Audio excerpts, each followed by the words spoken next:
ito nga pare, di ba, nung nakaraan sinusunod ng sakuna? Pare, Oo. Puro lindol. Lindol sa Baguio. Sumunod. Saan mo na una? Baguio? Ay, sa Cebu. Baguio, Cebu Bicol. muna, Cebu. Cebu muna. Cebu muna. Tapos Baguio, Baguio. tapos Davao. Davao. Pero, sa dami ng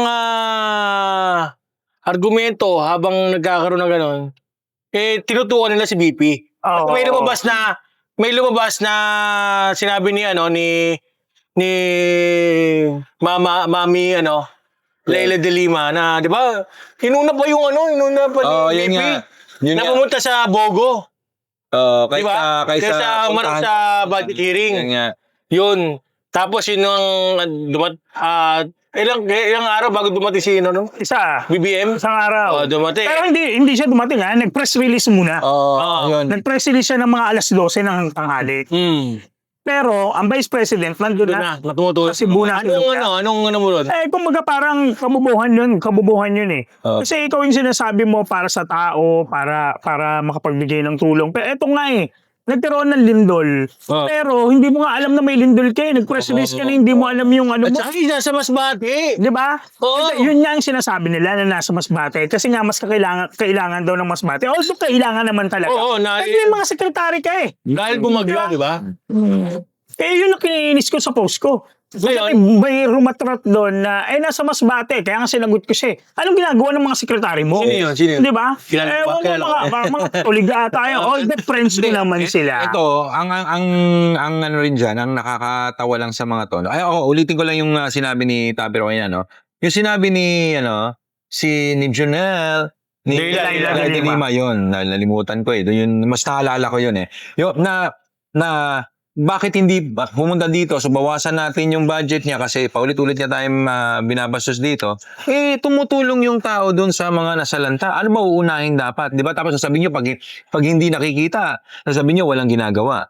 Di ba? So, anyway, wala namang si VP Sara dyan eh. Basta si VP Sara, ginagawa ko. Kasi kung titignan mo yung page niya, matatawa ka doon sa mga nagsasalita sa labas na wala siyang ginagawa. Pero pag nakita mo yung page ng Office of the Vice President, araw-araw may ginagawa. Yes. Hindi mo maintindihan. So, ito Disinformation. Kung sinasabi nila na disinformation yung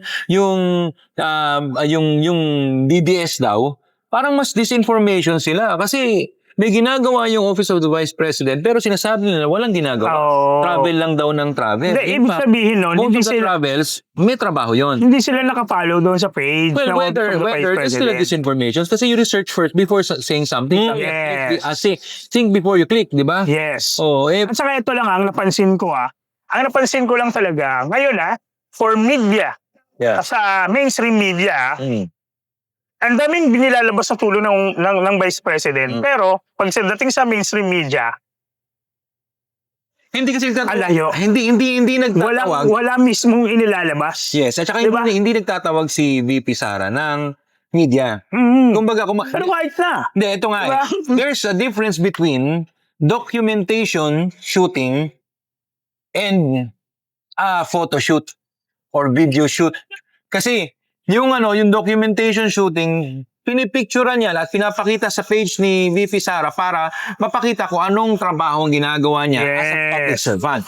Yung isa naman, pupunta doon, meron pang papunas-punas sa luha, mga ganyan. Ano yun eh? Naalala ko tuloy kagabi. Kagabi, nagkakausap.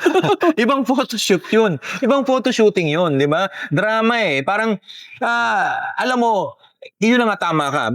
Yung mga bagay-bagay na yun, hindi naman kailangan siya na talaga mobile. Pero of course, gusto niyang daigin yung sinasabi niyang walang ginawa. Kasi kung titingnan mo, kung pag-aaralan mo noon, balik lang tayo ng konti, sa ibang sakuna, sa Yolanda. Noong time na Yolanda, may pinakita doon na si Romualdez, pinupuri si, Tatay Digong, at sinasabi niya na, kayo ang unang pumunta dito. Diba? Siya mismo nagsabi nun, Tapos, after a few years, sasabihin naman ng ating presidente nga na dahil walang tumulong dito, di ba? ganito, ganyan, ganyan. So, parang dun pa lang parang meron ng ano Yes. ewan ko, bida-bida ba ang tawag doon? O merong disinformation, mga ganyan eh. So, alam mo, lahat yun parang may propaganda. Yes. Ang pagtulong sa tao, dapat walang propaganda yan because binabayaran ka ng taong bayan para pagsilbihan ng taong bayan. Eh, yung sinasabi ng propaganda, syempre, hahanap sila ng pwedeng maibutas. Oo, Yeah. tama naman. MVP. Pero ito lang kumbaga parang kung mapapansin natin noong mag-e-eleksyon, bumabaha, akap, Yeah. iba, tupad, Oo. mga ganyan, Oo. mga ano. Pero ngayon na maraming sakuna na nangyayari Wala sa mo bansa, kalabas. pagdating doon sa ano na lang, sa Cebu, di ba? Yes. Araw-araw press release, kahit daw, si Salco na nga may sabi, kahit daw open ang mga bagyo sa bayan nila, sa Bicol nila. Punta kayo dito. Ganun. Punta raw ang mga bagyo kasi may mga pangayuda. Pero bakit ngayon wala? Di ba? Kumaga parang ang nangyayari, itong Office of the Vice President, ang talagang umaako ng lahat. Oo. Yeah. Di ba? Kapansin natin tuloy-tuloy, kahit araw-araw, may pakain, may pamigay, may pamigay ng mga gamit. Baka may masabi kayo. Material na, no? Di ba? Ay, mahirap yun. Alam mo, Mahirap naman sila. Ay, Pangin nila. pare, sandali. Ang mangyayari Bakit dyan, ba? yung kesa na magbigay ka ng spaghetti na malabnaw. Yung spaghetti. Naalala niyo ba yun? Oo, sarap yun. Yung Nagulat bata. yung bata. Yung bata. Ano yan? Di ba? Nag-aabot si, naka-hoodie pa eh. Yan yung photo ops talaga. Di ba? Oo. Sa photos. Okay na yan. Pero alam mo, yun nga yung nakakalungkot dito sa bayan natin. Si VP Sara, baka sabihin nila dahil Duterte tayo, ganun na. Pero hindi. Kaya lang naman natin sinasabi to is because pinupuri natin yung ginagawa ni VP Sara kasi ito yung gusto natin klase pamamalakad. Yes. Even before the Duterte's came, gano'n na tayo kagad. Kaya nga natin naisip na sumuporta sa, di ba, naging Brothers for Duterte tayo dahil dyan eh. Ngayon, yung tapos biglang makakakita ka na ito na sisirain niya itong ginagawang tama, tapos gagawa sila ng, alam mo na parang napaka-propaganda lang naman. Yes. Kasi di ba, tanda mo si Tatay Digong, meron siyang isang video, nung tinatanong siya ng isang press na, etong agam-agam na gustong i-impeach si Lenny. Di ba? Ano sinabi niya? Stop it.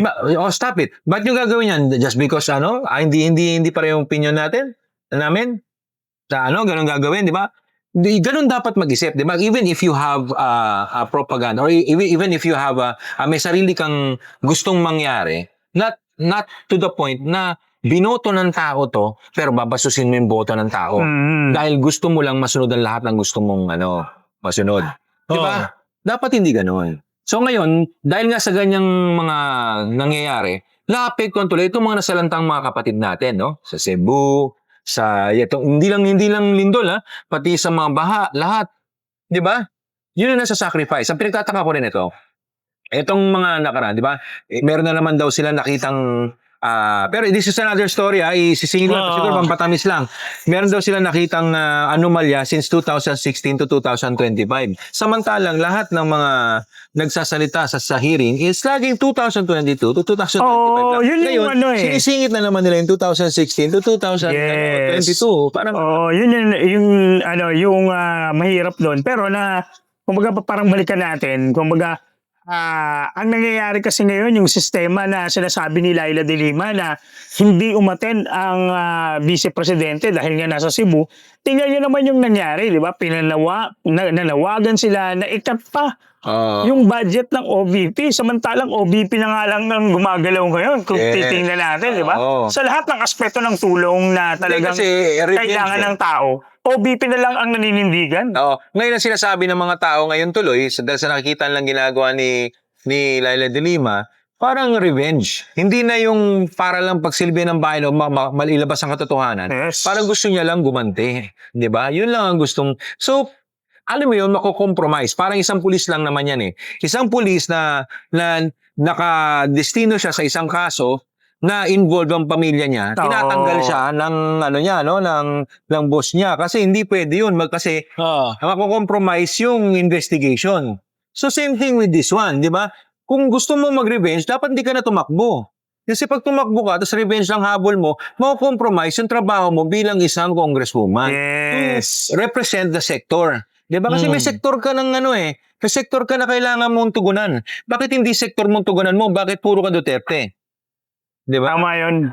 Di Wala dapat siya na lang yung tumakbo bilang Duterte Youth. Oo. Di ba? Kasi para at least tungkol sa Duterte itong ginagawa ko di ba? So, yun ang gusto mong gawin di ba? Kaya lang, hindi siya youth. Di ba? Oo. Acute. Cute. Pero, para sa akin maigi talaga na nakikita ng mga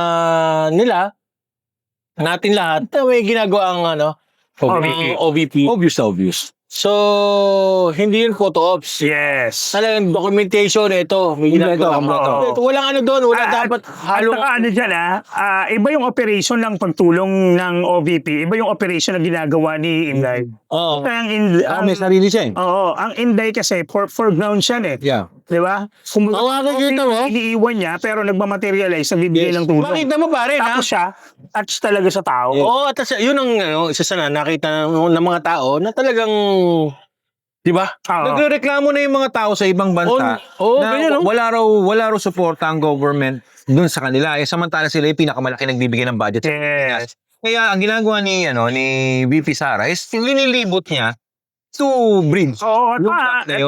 naipasok mo yung ibang bansa.